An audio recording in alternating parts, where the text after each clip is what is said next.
Olá, estamos dando início a mais um programa Debates Le Monde Diplomatique Brasil, uma iniciativa do jornal Le Monde Diplomatique Brasil, em parceria com a TV PUC, com o canal universitário e com a TVT, a TV dos Trabalhadores. Hoje nós vamos tratar de um tema que é muito delicado, que está sendo objeto de disputa em um projeto eleitoral e que tem influenciado demais a vida de todos nós que frequentamos as redes sociais. Nós vamos falar sobre as fake news e nós vamos discutir também não só o que são os fake news, mas também que perspectivas nós temos de tentar trabalhar a questão das fake news nas próximas eleições. Para tratar dessa questão, eu convidei dois jornalistas que eu vou apresentar agora. A Bia Barbosa, que é especialista em direitos humanos pela USP, mestre em políticas públicas pela Fundação Getúlio Vargas, é integrante do Intervozes, uma entidade importante que defende o direito de comunicação, é membro do Comitê Gestor da Internet no Brasil, integra a Coalizão Direitos na Rede, integra também a executiva do Fórum Nacional pela Democratização da Comunicação e é da Comissão Nacional de Ética dos Jornalistas. Bia, muito obrigado por estar com a gente nesse momento. Eu que agradeço o convite, Silvio. Obrigada. Nada, um prazer. Quero também apresentar o Marcelo Trazel, né? Ele também é jornalista. É Trazel que fala, né? Tá ótimo, Trazel. Tá bom. Ele é doutor em comunicação social no programa de pós-graduação em comunicação social da PUC do Rio de Janeiro. É professor de ciberjornalismo na graduação em jornalismo da Fabico e na linha de pesquisa redes sociais, interações e sociabilidades do programa de pós-graduação em comunicação da Universidade Federal do Rio Grande do Sul. Ele é membro da rede de pesquisa aplicada Jornalismo e Tecnologias Digitais, é membro diretor da Associação Brasileira de Jornalismo Investigativo e tem experiência profissional na área de jornalismo impresso, web jornalismo, produção audiovisual e publicidade. Muito obrigado também, Marcelo, por estar com a gente. É um prazer, Silvio. Então, nós precisamos aproveitar a presença de vocês para trazer para uma discussão mais ampla, né, essa questão das fake news. E a primeira pergunta é: por que as fake news se tornaram importantes a ponto de ser objeto de disputa de uma legislação? Bia, você quer começar? Posso começar. Bom, primeiro agradecer muito, eu sou leitora do Diplô e agradeço muito o convite para estar aqui debatendo esse tema com vocês, debatendo com o Marcelo também. A gente fizemos no ano passado vários debates juntos aí sobre esse projeto de lei das chamadas fake news. E acho que a primeira coisa que é importante a gente trazer para esse debate, Silvio, é que, na verdade, desinformação não é uma coisa que nasce agora, né? Desinformação é algo que está presente na esfera pública de debate desde sempre, e não são as redes sociais que inauguram isso. O que muda, na verdade, com a ampliação do acesso à internet e com novas ferramentas disponibilizando aí um tipo de comunicação mais interativa e mais dinâmica? Muda o alcance e a velocidade dessa desinformação, né? Se antigamente a gente poderia falar que a desinformação também estava presente em alguns meios de comunicação, ou tinha talvez um direcionamento mais unilateral, hoje a gente vive numa esfera de debate público muito interativa, de ampla participação das pessoas. Isso é muito positivo, inclusive para o exercício da liberdade de expressão e do direito à comunicação, mas isso também amplia a velocidade da transmissão e a facilitação da produção de conteúdos, dos mais diferentes conteúdos, inclusive dos conteúdos desinformativos, né? E com o avanço dessas novas tecnologias, o modelo de negócios que as plataformas desenvolvem e têm implementado, a desinformação tem chegado cada vez mais a mais gente, de uma maneira mais rápida, e quando a gente passa a olhar para desinformações em determinados contextos, a gente vê o tamanho do problema que a gente está enfrentando. Uma coisa, sem diminuir o absurdo do problema, mas uma coisa é você acreditar que a Terra é plana, né? você não vai causar para o cidadão que acredita nessa desinformação altamente propagada na internet nenhum tipo de prejuízo concreto. A outra coisa é você achar que não tem que tomar vacina, né? Ou a outra coisa é uma desinformação no âmbito de uma disputa eleitoral que pode influenciar resultados de uma maneira muito significativa, como a gente viu aqui nas eleições presidenciais de 2018. Então, acho que é o somatório dessas questões e a forma com que as práticas e a chamada indústria da desinformação têm operado para incidir em contextos cada vez em debates mais estruturantes para o país, que faz com que seja necessário enfrentar esse debate de uma maneira mais institucional, que o Estado olhe para isso, que as autoridades, que o poder público olhe para isso, para que isso não fique simplesmente na discricionariedade do cidadão brasileiro de acreditar ou não, de verificar ou não se aquela informação é verdadeira, até porque a imensa maioria da população brasileira sequer tem acesso à internet de uma maneira plena para poder fazer esse tipo de checagem, comparativo de informações, né? Muito bom. Marcelo, eu vou me perguntar para você, depois você engata aí e continua o que você ia falar, né? É o seguinte, a Bia falou em indústria de desinformação, né? Então, primeiro eu queria um conceito de desinformação. É mentira? É uma verdade inventada? É o quê? Né? E depois, que indústria é essa? Certo. Bom, Silvio, essa é uma boa pergunta, na verdade, e inclusive na própria academia ainda se discute um conceito de desinformação, e essa é uma das principais dificuldades até para combater, porque primeiro a gente precisa saber diferenciar informação de desinformação para aí criar mecanismos de combate, né? A desinformação, de uma maneira geral, a gente pode considerar, por exemplo, fake news, né, que são as notícias assim falsificadas, né, textos ou vídeos que se passam por jornalismo, por programas de TV, mas que na verdade são produzidos por pessoas que querem vender algum produto ou alguma ideologia. Mas desinformação, ela também pode ser uma foto verdadeira que é tirada de contexto, né? Então, pegar uma foto de um protesto de 2013 e colocar como se fosse um protesto a favor do governo que aconteceu na Paulista semana passada, né? Tem milhares de pessoas.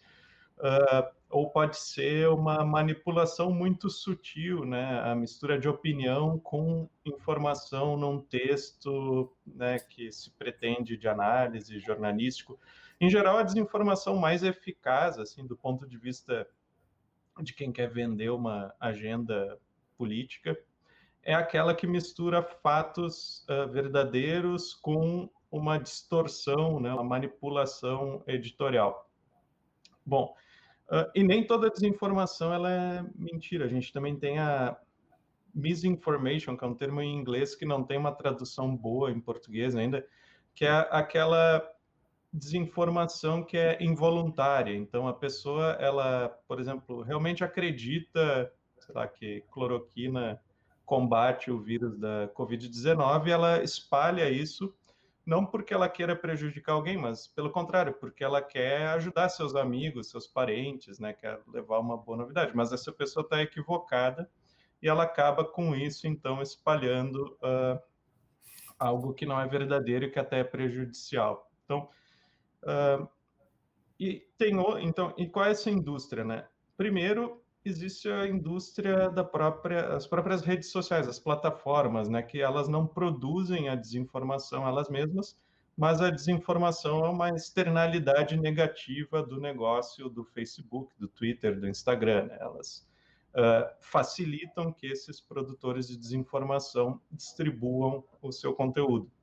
A indústria em si são o que? São, às vezes, grupos organizados, né, de apoio a algum partido político, alguma empresa, né, algum setor que são pagos, né, e tem uma estrutura, às vezes, razoavelmente grande até, para produzir esse tipo de desinformação, para organizar grupos no WhatsApp e no Telegram, por exemplo, criar canais no YouTube. E, às vezes, podem ser pessoas que veem nisso uma forma de ganhar dinheiro, mas que não necessariamente tem nenhum compromisso com nenhuma ideologia, nem nada do gênero, né? Então, tem esses dois tipos aí de produtores comerciais de desinformação, e tem as pessoas que só são equivocadas e acabam, né, disseminando inverdades por aí, sem querer. Eu trouxe esse termo indústria, Silvio, só para complementar, porque, é claro, há uma disseminação de desinformação generalizada, infelizmente, na internet, mas o que eu acho que a gente precisa focar, inclusive do ponto de vista de olhar para o papel do Estado em relação a isso, da regulação, que vai ser foco aí da nossa discussão um pouco mais para frente, é justamente para grupos organizados que estão produzindo isso de uma maneira muito estruturada, né? Por isso que eu usei a terminologia industrial aí, porque fazem isso de uma maneira estruturada, com hierarquia, com recursos não só para produzir esses conteúdos, mas para disseminar esses conteúdos. Acho que do ponto de vista da regulação e do debate da importância do papel público do Estado em relação a isso, do legislativo, do judiciário, é olhar muito mais para esses grupos do que para o cidadão comum, que, como o Marcelo bem lembrou, muitas vezes compartilha até bem intencionado ou desconhecendo que aquilo é um conteúdo falso, né? Mas, Bia, me falaram, e eu li várias vezes, que tem esse tal desse impulsionamento de milhares de robôs, não sei o quê. Isso aí não é a indústria de desinformação? Isso aí é a indústria de desinformação usando justamente a estrutura das redes sociais e o modo como essas plataformas estão arquitetadas e estruturadas para impulsionar e permitir uma disseminação numa velocidade muito maior e que chegue muito mais gente, né? Os robôs, na verdade, são uma tecnologia que inclusive tem iniciativas de robôs super interessantes para você fazer, por exemplo, acompanhamento do orçamento público, para fazer o acompanhamento de tramitação de propostas no legislativo. Então, é uma tecnologia que existe, que é oferecida, está disponível e pode existir na plataforma. O problema vira quando você acha que você está conversando com um ser humano e, na verdade, é um robozinho ali que está falando, né? Pois é.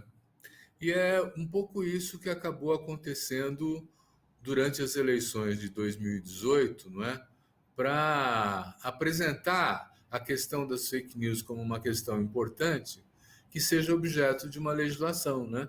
Quer dizer, já existem alguns estudos que falam de milhões de mensagens mandadas, não sei nem se bilhões, mas milhões de mensagens mandadas durante essa campanha de desinformação. Vocês têm dados sobre isso? Não tenho dados exatos, né? Teve uma série de reportagens, né? Acho que a principal foi a da Patrícia Campos Melo, na Folha, que divulgou essa organização que em 2018 teria, então, com o apoio de vários empresários, comprado disparos ilegais de mensagens para ferramentas como o Instagram, por exemplo. Mas o grande problema é que, no Instagram especificamente, né, como tudo acontece abaixo do radar, é muito difícil mensurar a quantidade exata, né?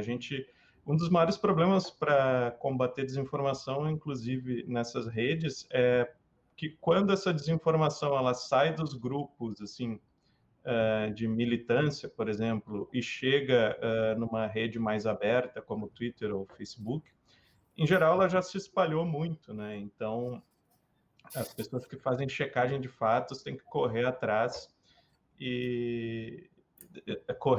dessa máquina, né? Então, o Telegram e o WhatsApp são ferramentas muito preocupantes para as eleições agora de 2022, justamente porque elas são dificílimas de fiscalizar, se não impossíveis. No Twitter, Facebook, Instagram é mais aberto e é possível fazer esse tipo de mensuração, e sim, né, tem algumas estimativas, por exemplo, de que até metade das discussões no Twitter, quem participa sobre política, quem participa são robôs, mas também isso não é exato, porque ainda é uma ciência que está muito nos seus primórdios, essa de detecção automática de contas inautênticas.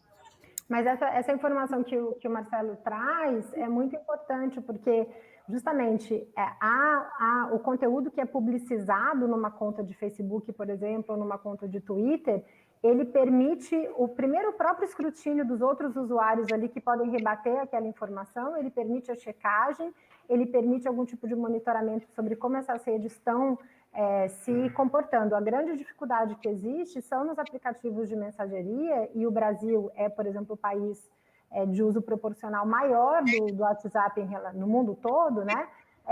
Que é uma ferramenta que nasceu para funcionar do ponto de vista de uma comunicação interpessoal, que é fundamental de ser garantida, né? E nós, jornalistas, inclusive, usamos isso no nosso trabalho, para dialogar com as nossas fontes.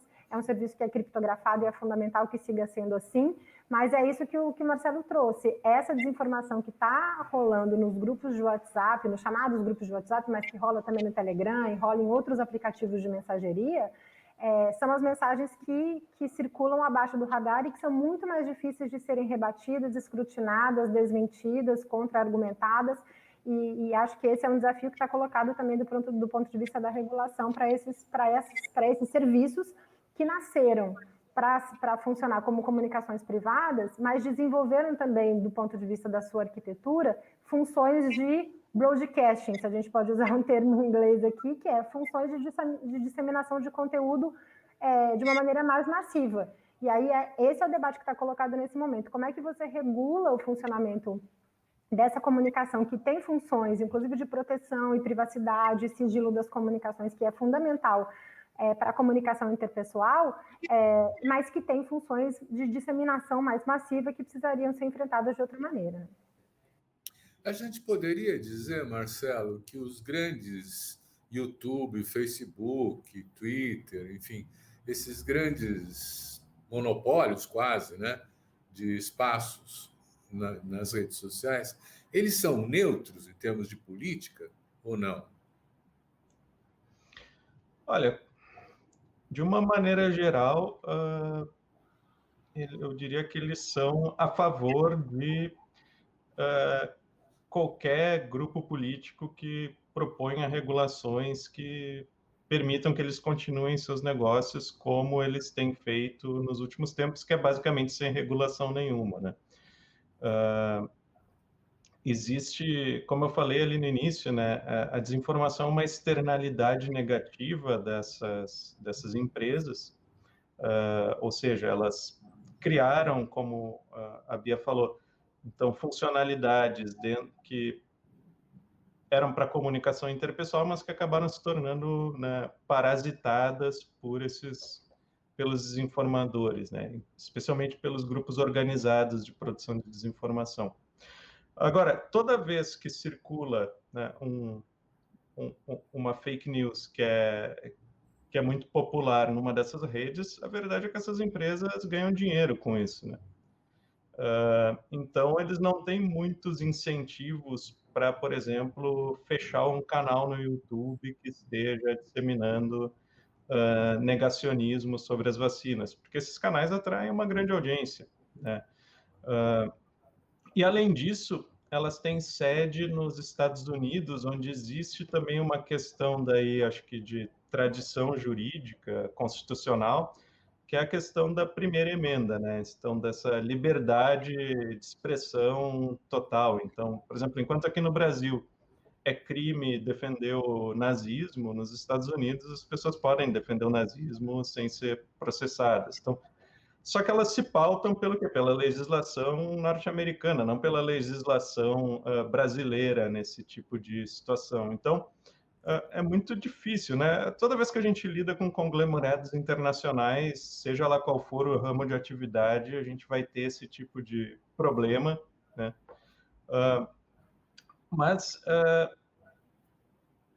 E o Brasil ainda não tem, né, fora o Marco Civil da internet, não tem legislação específica sobre como essas empresas devem agir nesses casos, ou que tipo de transparência elas devem ter sobre, né, anúncios, por exemplo.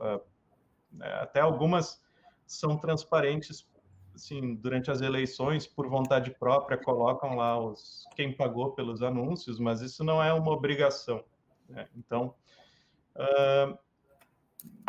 Então, essa é a questão política principal. Assim, eles querem continuar ganhando dinheiro, como toda empresa, e vão, né, agir dentro do Congresso, conforme esse interesse, né, seja qual for o grupo político que esteja discutindo uma legislação.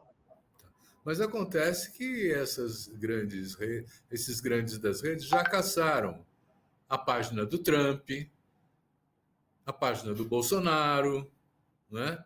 Suspenderam não sei quantos milhões de páginas ultimamente, assim, que aparentemente eram suspeitas de disseminação de fake news. Quer dizer, eles estão agindo num processo regulatório? Então, Silvio, na verdade, assim, a sensação que a gente tem, e na verdade alguns estudos já começam a mostrar isso também, é que as plataformas elas são muito mais reativas em relação aos desafios que vão sendo colocados do que, na verdade, elas têm uma política muito clara para lidar com a questão da desinformação. Né? Eu tive a oportunidade, junto com outros dois jornalistas, o Jonas Valente e a Helena Martins, fazer uma pesquisa para o Intervozes, que era justamente sobre quais as políticas das plataformas para o enfrentamento à desinformação. O sumário executivo dessa pesquisa já está disponível no site do Intervozes e deve sair, a íntegra da pesquisa deve sair em livro aqui no próximo mês. E, na verdade, o que a gente vê é que não existe uma política para isso, né? Ao contrário de algumas questões que as plataformas estabelecem regras muito claras, seja para conta automatizada, seja para conteúdo de incitação ao ódio, seja para spam, seja para manipulação de imagens. No caso da desinformação, essa política ela está muito dispersa. Ela não pode nem sequer ser chamada como uma política organizada que o usuário vai entrar naquela plataforma e vai saber o que está sendo feito. Parte da nossa pesquisa, inclusive, foi fazer um trabalho de arqueologia nos blogs e nas páginas oficiais das redes sociais para conseguir levantar as informações sobre como elas reagiriam em relação à desinformação. E o que a gente viu é que muitas dessas inovações que vão sendo criadas, por exemplo, o YouTube, num determinado momento, parou de recomendar vídeos que tinham conteúdo chamado por eles de conteúdo limítrofe, que beirava muita violação de uma regra da plataforma, mas não violava totalmente a ponto dele ser subtraído, de ser removido aquele vídeo, mas ele parou de recomendar. E que isso teria impactado, por exemplo, na redução de 70% dos conteúdos desinformativos tramitando na plataforma. Parece uma boa iniciativa? Parece. A gente tem condição de verificar se isso aconteceu? Não tem. E, infelizmente, ontem mesmo eu fiz uma postagem numa rede social minha, mostrando a recomendação de um vídeo com várias desinformações sobre enfrentamento à Covid, que eu recebi como recomendado pelo YouTube. Então, não tem uma política estruturada nesse sentido. Tem toda essa questão que o Marcelo trouxe sobre o quanto que elas lucram com esse tipo de circulação de conteúdo, porque é um conteúdo que gera muito mais engajamento e os algoritmos estão desenhados justamente para impulsionar mais naturalmente, né, ali pelas máquinas, mesmo que você não pague por aquele impulsionamento, mas para dar visibilidade maior para conteúdos que geram maior tipo de engajamento. E tem respondido muito pontualmente a grandes questões que aparecem. Então, teve um problema da eleição nos Estados Unidos, cria-se uma regra para questões relacionadas à desinformação nas eleições. Surgiu a Covid, então agora começam a ver como é que vão responder a desinformação. Mas existe desinformação na área da saúde, com a propagação de informações sobre medicamentos que não tem nenhum tipo de eficácia para outras áreas, e que isso continuava circulando nas plataformas, mas aí que agora a seriedade da Covid fez com que essas empresas começassem a procurar algumas respostas. Mas ainda me parece uma postura muito reativa, e muito menos no sentido de falar assim, como que a gente vai enfrentar esse problema, vão ser com essas medidas, com essas regras, e vamos colocar isso a partir de agora. Você deu o exemplo muito claro da questão da suspensão da conta do Trump, né? O Trump já tinha propagado desinformação à torta e à direita muito antes da conta dele ser suspensa. E ela só foi suspensa depois que ele deixou de ser presidente dos Estados Unidos, né? Agora, há muitos especialistas que fazem análise de conteúdo, inclusive dos termos de uso das plataformas, e falam, por que a conta do Bolsonaro não foi suspensa ainda? Então, a gente fica muito na discricionariedade do que essas empresas dizem que fazem, porque não há transparência sobre o que elas estão fazendo de fato, se elas estão implementando, e a gente fica à mercê desse modelo de negócios que acaba favorecendo a disseminação de desinformação. Eu queria até completar o que a Bia falou, né? Se a gente parar para olhar, depois de mais de um ano de pandemia, se a gente for tentar denunciar um conteúdo sobre vacina ou cloroquina ou coisa que o valha, no Twitter, no YouTube, a gente não vai ter ali uma categoria desinformação sobre saúde, por exemplo, né? O Instagram ainda pelo menos dá para denunciar que é desinformação, mas outras redes nem isso a gente pode dizer, tem que encontrar lá uma categoria sobre conteúdo nocivo, né, automutilação ou suicídio, enfim, tem que fazer uma ginástica ali para conseguir denunciar um conteúdo que é desinformativo. E não é uma coisa difícil de implementar tecnologicamente, né? Põe lá mais uma categoria, não tem problema nenhum. O que acontece é que essas empresas, o que elas mais tentam evitar é serem consideradas empresas de mídia. Porque no momento em que elas forem consideradas empresas de mídia, elas vão ser obrigadas a se pautar por toda a legislação que regula a mídia. Enquanto elas permanecerem como uma espécie de telefônicas, né, elas não vão ter que respeitar certas regras. Então, essa é uma questão, né? Por isso que elas evitam ao máximo fazer julgamentos editoriais, né, a gente diria. Outra coisa que é importante, talvez aqui explicar para quem está escutando, né, é o seguinte: como funcionam esses algoritmos, né? Os programadores vão lá e instruem né, um algoritmo de aprendizado de máquina da seguinte maneira: olha, potencializa o engajamento, ou seja, os cliques, os comentários. E aquele programa ele vai lá e vai começar a analisar dados, né? E muitas vezes sem nenhuma intervenção humana ele vai perceber, olha, o conteúdo que gera mais ultraje, indignação, né, ódio, é o que mais gera engajamento, que mais faz as pessoas voltarem, as pessoas passarem tempo aqui assistindo vídeos. Então, acaba que esse sistema de recomendação ele é baseado muito nessas assim, emoções, né, no sensacionalismo. E esse é um grande problema, e por isso que a gente tem visto também esse tipo de recomendação que a Bia falou, né, de ela entrar numa rede e ver lá um conteúdo negacionista. Eu conheço a Bia, sei que ela não é negacionista, né? E eu também, quando eu entro no YouTube, eu recebo recomendação de vídeo, sei lá, do Faraó de Pinheiros, aquele filósofo aí que é muito influente no governo e que eu tenho zero interesse, né? Então, mas a gente não sabe exatamente, não tem como auditar esses algoritmos porque eles são segredos comerciais. Pois é. Agora, você tocou um tema, Marcelo, de liberdade de expressão, né? Que é um tema que eu vejo todo mundo defendendo. Quer dizer, a extrema-direita defende a liberdade de expressão, dizendo assim: vocês não podem censurar as minhas fake news, né? Quer dizer, os democratas defendem a liberdade de expressão como uma questão central, fundante da democracia, né? Todo mundo está pensando a mesma coisa, Marcelo? Olha,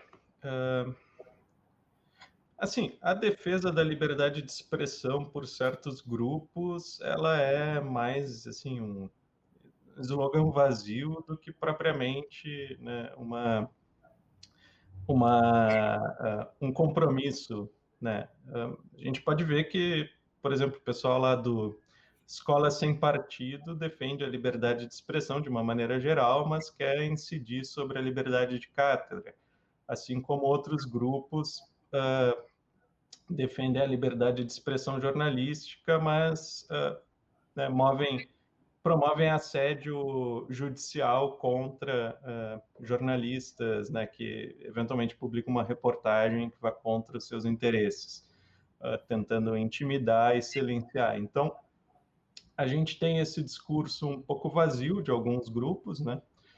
Mas, de uma maneira geral, todo mundo concorda que é preciso preservar, sim, a liberdade de expressão. O debate é sobre como fazer isso. Então, assim, a direita, né, vai dizer, não, a gente tem que permitir que tudo que se quer seja dito, até porque, em geral, eles se alinham bastante, né, à tradição dos Estados Unidos sobre isso, em que, de fato, tu pode ir lá e propor qualquer absurdo, defender qualquer absurdo. Mas E vamos não tomar sofrer pornografia infantil. Como? Vamos tomar o tema da pornografia infantil. Então pode. Ah, não, isso, não, acho que dificilmente vai se encontrar alguém que concorde com pornografia infantil, né? E, né, aí começa aquela questão também que a gente comentou antes, né, de as diferenças na cultura e na legislação de cada país, né? Então, acho que não vai se encontrar nenhum país que permita, né, pornografia infantil, isso é difícil, mas cada lugar vai ter as suas próprias tradições. Então, aqui no Brasil, né, discurso racista é um crime, né? Então, e a gente tem que lembrar que o direito à liberdade de expressão, né, ele não é um direito absoluto, até porque nenhum direito é absoluto, né? Conforme, né, a Carta dos Direitos Humanos, a gente sempre eles têm que viver né, os direitos têm que estar em harmonia, em equilíbrio. Então, também no momento em que a gente, para pegar um outro exemplo, o direito à propriedade. O direito à propriedade, ele não é absoluto no Brasil, por exemplo, tanto que a gente pode desapropriar um latifúndio improdutivo ou em que se verificou trabalho escravo e destinar para a reforma agrária, né? Mas também isso não significa que qualquer um possa ir lá e invadir o apartamento ou a casa de alguém, né, sob qualquer justificativa. Então, realmente a liberdade de expressão é muito difícil. O que eu diria que assim é necessário, né, para se ter uma liberdade de expressão saudável é que pelo menos seja possível desbaratar esses grupos organizados que na verdade procuram empastelar o debate público, né, que inserem por motivos econômicos ou por estratégia de guerra política, desinformação, né, e discursos de ódio, claro, contra religiões, contra etnias, né, isso também, obviamente, precisa ser coibido, porque, né, também vai contra os direitos humanos das pessoas de terem a sua religião, de terem a sua cultura e suas tradições.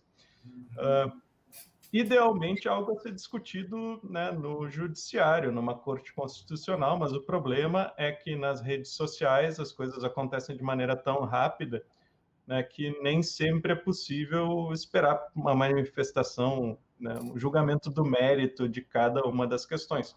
Por isso que é interessante haver, né, alguma política por parte que idealmente nasceria, acho que das próprias plataformas, para lidar com esse tipo de questão. Porque até identificar discurso de ódio é possível tecnologicamente, né? Esses tempos houve um escândalo porque a ferramenta de machine learning do Facebook, por exemplo, criou um segmento comercial, né, de antissemitas. Então, se eu quisesse destinar publicidade para pessoas antissemitas, eu poderia ir lá no Facebook, ó, quero mandar para esse segmento. Agora, se eles muitas vezes adotam o discurso, não temos como identificar, né, antissemitas no Facebook, mas se eles conseguem criar um segmento comercial, me parece que é possível identificar, né, pessoas que defendem o nazismo, pessoas que defendem, né, pornografia infantil, como tu mencionou, é um exemplo. Eles são muito bons em identificar pornografia infantil e tirar do ar assim que entra nas plataformas, né, de maneira automatizada. A pornografia infantil, inclusive, é um bom exemplo de que é possível combater um comportamento quando existe vontade. Silvio, queria só acrescentar, enfim, tenho um acordo bastante com essa leitura que o Marcelo trouxe, mas eu acho que a gente na verdade, talvez esteja chegando num momento em que não vai ser mais possível contornar a necessidade de um debate nacional sobre liberdade de expressão, né? Eu que milito na democratização da comunicação há muitos anos, quanto que a gente fala sobre a necessidade da gente justamente fazer uma discussão sobre esse tema no nosso país de maneira aprofundada, justamente para chegar a alcançar mais pessoas para discutir esses limites do exercício da liberdade de expressão que o Marcelo trouxe, da necessidade dele estar em equilíbrio com outros direitos fundamentais, e isso aí vale para o cidadão, vale para as redes sociais, vale para a mídia, vale para a imprensa, né? Vale para o cinema, vale para o audiovisual, e a gente ainda não conseguiu fazer esse debate de fato. E aí, nesse momento, esse fato do discurso em defesa da liberdade de expressão ser tratado de uma maneira tão diferente por setores tão diferentes, eu acho que isso gera uma dificuldade justamente nessa tentativa agora de se regular uma questão que tem a ver com liberdade de expressão, né? Porque a gente está aqui, por exemplo, falando do quanto que as plataformas poderiam agir de uma maneira mais rápida ou poderiam ter uma resposta mais efetiva para a questão da desinformação. Por outro lado, se a gente entrega para as plataformas uma obrigação delas definirem o que é desinformação e o que não é, em todas as frentes, em todos os aspectos, a gente vai estar dando ainda mais poder para essas empresas que vão analisar esse tipo de conteúdo a partir de uma perspectiva que não se sabe, né? A partir de critérios que são definidos de maneira privada por essas empresas, né? Então, me parece que o debate sobre a questão da moderação de conteúdo e da regulação das plataformas em relação à garantia da liberdade de expressão é um debate urgente de ser feito no Brasil, e o fato dele não estar sendo feito de uma maneira propositiva e organizada tem levado a iniciativas muito preocupantes. De um lado, do legislativo, justamente tentando alterar o Marco Civil da Internet ou propondo outros projetos de lei para obrigar as plataformas a analisarem conteúdo, e aí isso me parece bastante preocupante do ponto de vista da transferência da gestão de um direito fundamental para empresas privadas que são, sim, monopolistas. Por outro lado, a gente precisa enfrentar, a gente está no meio de uma pandemia, com mais de 500 mil mortos no Brasil, e a disseminação de desinformação de risco, né, que coloca em risco imediato a vida de pessoas, segue circulando. Como é que a gente faz essa gestão? E na outra ponta, a gente tem grupos de extrema-direita, liderados, inclusive, dentro do governo nacional, do governo federal, para dizer que as plataformas não podem moderar nenhum tipo de conteúdo, que qualquer remoção de conteúdo só vai poder acontecer por meio de decisão judicial. Essa é a proposta que está sendo discutida no âmbito do governo federal nesse momento. Então, ou a gente faz um debate mais amplo na sociedade, envolvendo todos os setores relacionados a essa questão, o jornalismo, o cidadão, a comunidade técnica, as plataformas, a imprensa, o poder público, o judiciário, o legislativo, de uma maneira multissetorial, né, para a gente justamente construir ferramentas para entender os limites e os critérios e as normativas para essa regulação de conteúdo pelas plataformas digitais, ou a gente tem dois caminhos resultantes dessa omissão que está acontecendo nesse momento no país. Ou a gente vai seguir enxugando gelo, né, com iniciativas pontuais de respostas mais imediatas e não estruturadas pelas empresas, pelas plataformas digitais, pelas redes sociais, e a gente corre o risco do processo eleitoral do ano que vem também ser totalmente contaminado por isso, né?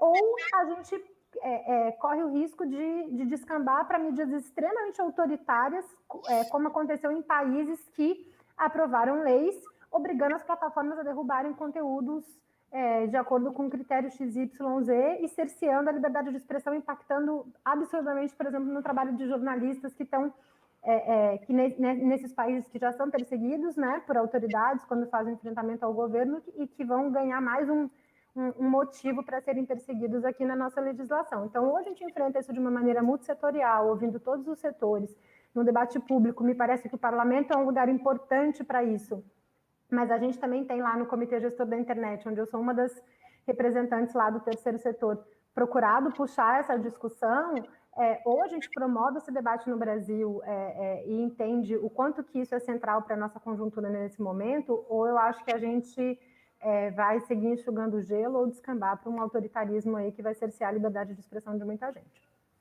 Você está falando em debate, mas não está aprovado já no Senado um projeto de lei para regular enfim, o funcionamento dessas redes sociais, os usos das plataformas. Como é que vocês estão vendo esse projeto de lei? Ele preenche as expectativas do nosso projeto democrático ou não? Então, Silvio, esse projeto, ele nasceu com o objetivo de enfrentar as chamadas fake news, né, que acho que é um termo que a gente prefere usar, desinformação, do que simplesmente fake news aqui. Ele nasce para enfrentar as chamadas fake news, ele tem uma tramitação muito acelerada no Senado, em 2 meses, num contexto de pandemia, sem as comissões de mérito do Senado funcionando, ele é aprovado em plenário, e ele chega na Câmara dos Deputados em julho, agosto do ano passado. E desde então a Câmara tem promovido uma discussão. Só que esse projeto, como ele nasceu com essa origem no enfrentamento da desinformação, eu acho que e é importante até que ele nem se arvore a resolver todas as questões relacionadas à regulação de plataformas num texto só. Mas ele acho que ainda carece de vários aprimoramentos, né? Algumas questões que me parecem interessantes que esse PL traz do ponto de vista do que foi aprovado no Senado Federal e que agora vai ser discutido por um grupo de trabalho na Câmara, presidido pela deputada Bruna Furlan e com a relatoria do deputado Orlando Silva, ambos parlamentares de São Paulo, né? A Bruna é do PSDB e o Orlando é do PCdoB. O que me parece interessante nesse projeto? Me parece interessante, por exemplo, todas as obrigações de transparência que ele traz para as plataformas. Não só em relação a como fazem a moderação de conteúdo, mas, por exemplo, para a questão de identificação de contas automatizadas, para a identificação do conteúdo que é pago e impulsionado, né? Muito da desinformação circula porque colocam recursos para impulsionar esse material dentro das redes sociais. Ele me parece muito interessante a partir das obrigações que ele traz para o poder público, sobre como que as contas das redes sociais do poder público devem ser geridas. A gente vê hoje, por exemplo, uma série de contas em redes sociais do poder público, contas institucionais, para além das contas das autoridades, dos deputados, do presidente, dos ministros, contas, por exemplo, de órgãos de ministério, bloqueando o jornalista para terem acesso a essa conta, bloqueando o cidadão. E são contas que deveriam funcionar com base no interesse público, né? E que na verdade, tem um uso muito diferente disso. A CPI da Covid tem mostrado, por exemplo, o quanto que algumas contas da Secretaria de Comunicação da Presidência da República são contas que têm disseminado desinformação nas redes sociais, né? Então, o projeto traz questões que me parecem interessantes desses aspectos, mas ainda tem outros problemas que precisam avançar na discussão na Câmara dos Deputados. Ele não se propõe a enfrentar todo o debate da regulação das plataformas, mas ele traz alguns aspectos que eu acho que carecem de aprimoramento, principalmente no que diz respeito à identificação dos usuários na rede. Há uma linha no parlamento que acha que para você usar a rede social você precisa estar identificado de cima e embaixo, fornecer todos os seus dados pessoais, endereço, comprovante, tudo isso para as redes. Isso vai aumentar ainda mais o poder dessas empresas, vão controlar ainda mais dados nossos do que elas já controlam. Tem uma proposta bastante polêmica da chamada rastreabilidade no WhatsApp, que seria você conseguir seguir por onde que foi o fluxo de transmissão daquela mensagem, para você poder identificar supostamente o autor daquela desinformação, mas na verdade para você poder fazer isso você teria que quebrar a criptografia do WhatsApp, que é uma ferramenta super importante, uma tecnologia importante, não só para o sigilo da comunicação, mas para ativistas, defensores de direitos humanos, inclusive servidores públicos que fazem denúncia de corrupção, que denunciam desmandos dentro do governo, ataques ao meio ambiente, né? Estamos vendo aí quanto que o papel dos servidores públicos tem sido importante para trazer à tona abusos e violações de direitos no âmbito das políticas públicas. Então, acho que o projeto ainda carece de aprimoração e acho que vai ser bastante importante que a sociedade participe dos debates que a gente espera que esse grupo de trabalho recém-instaurado aí provoque. E essa legislação, ela está contemplando, por exemplo, bloquear envios em massa de mensagens? Ela está contemplando, vamos dizer assim, uma participação da sociedade civil no monitoramento do funcionamento das redes? Marcelo, você está satisfeito com esse projeto? Está faltando coisa? Olha,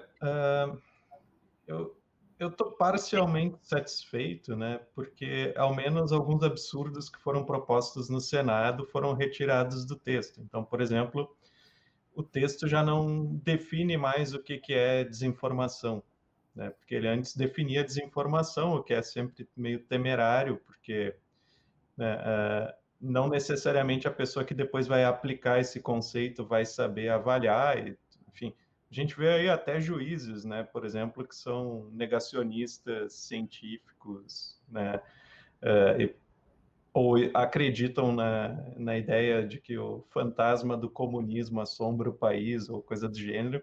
Então, né, é sempre meio temerário ter uma lei mandando retirar a desinformação do ar, porque sabe lá depois quem é que vai aplicar isso, né? O guardinha da esquina, como diz o provérbio.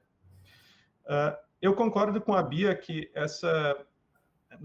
os dispositivos sobre transparência das plataformas e sobre a conduta do governo, né, dos órgãos públicos é boa.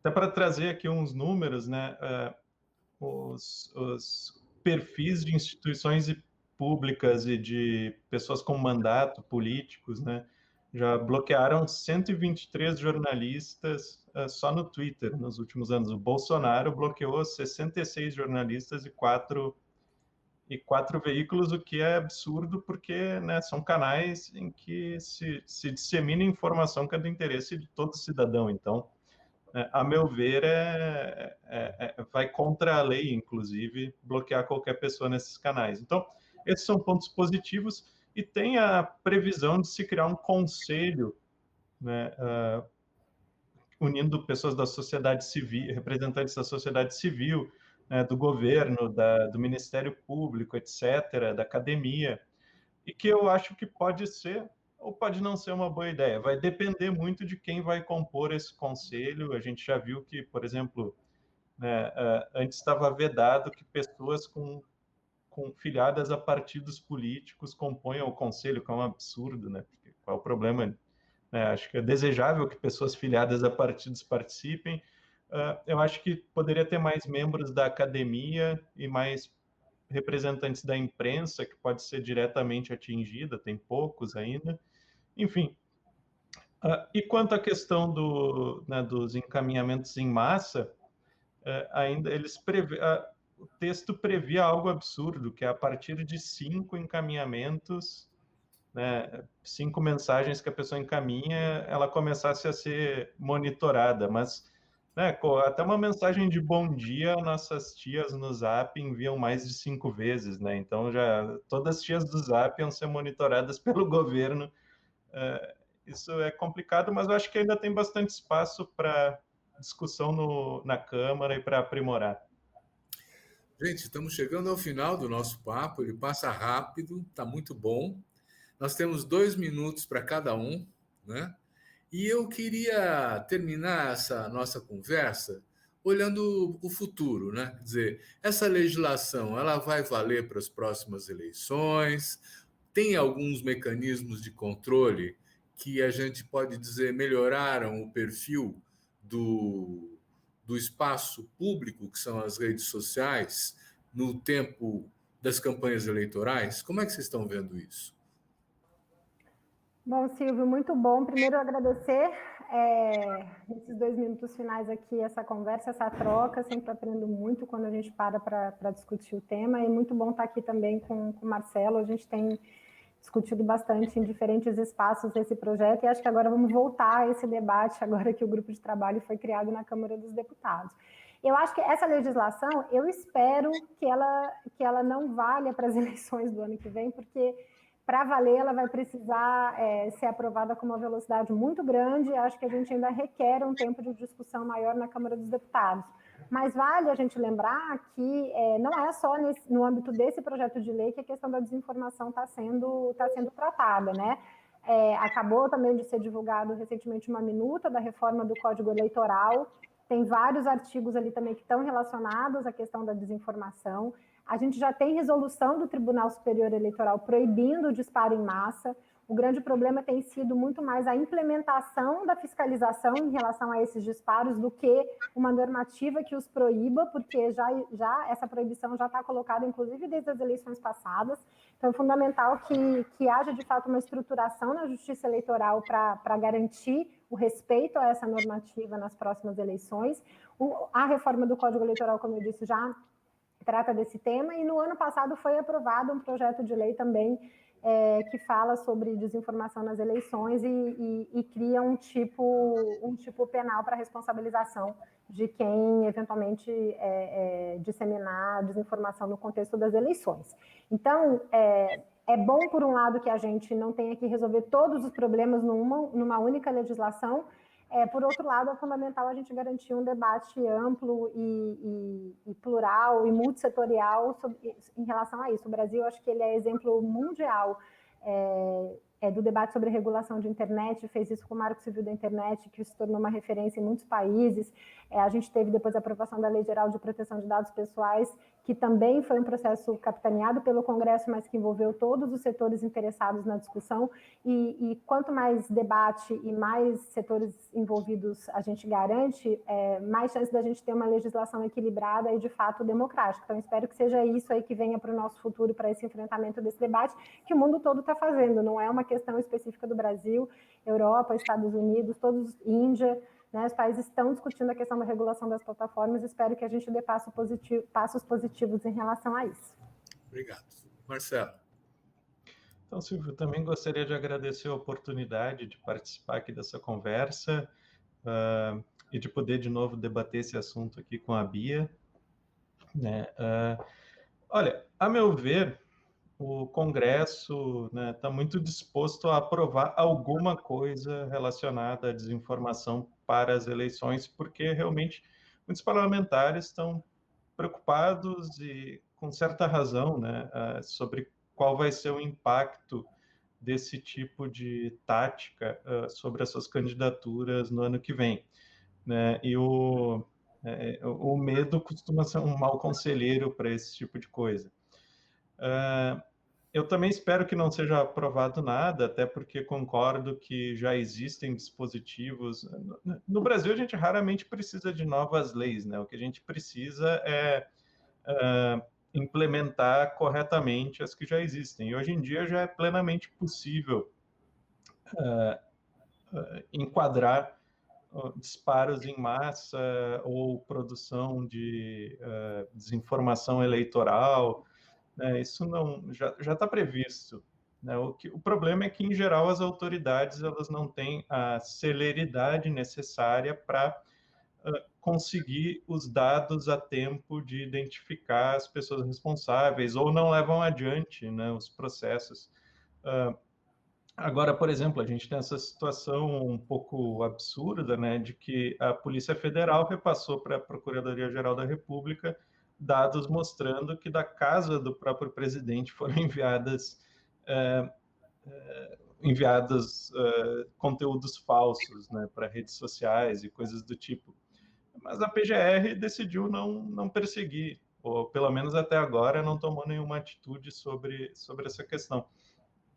Então, me parece realmente que é um problema mais de implementação da legislação do que de se criar novas leis, sem prejuízo dos pontos positivos, né, que a gente apontou assim nesse PL, né, e de outros projetos que estão sendo discutidos. Acho que algumas coisas realmente merecem uma normatização, mas não me parece que esse PL ou outros que estão em discussão vão resolver o problema da desinformação, até porque é uma corrida armamentista, né? E esses grupos eles são muito criativos para encontrar maneiras de burlar a lei. Né? Sou cético quanto a isso. Gente, eu quero agradecer muito a Bia Barbosa e o Marcelo Trazio de trazerem essa discussão tão interessante para nós aqui. Agradecer a você que nos assiste e dizer que semana que vem tem mais. Obrigado.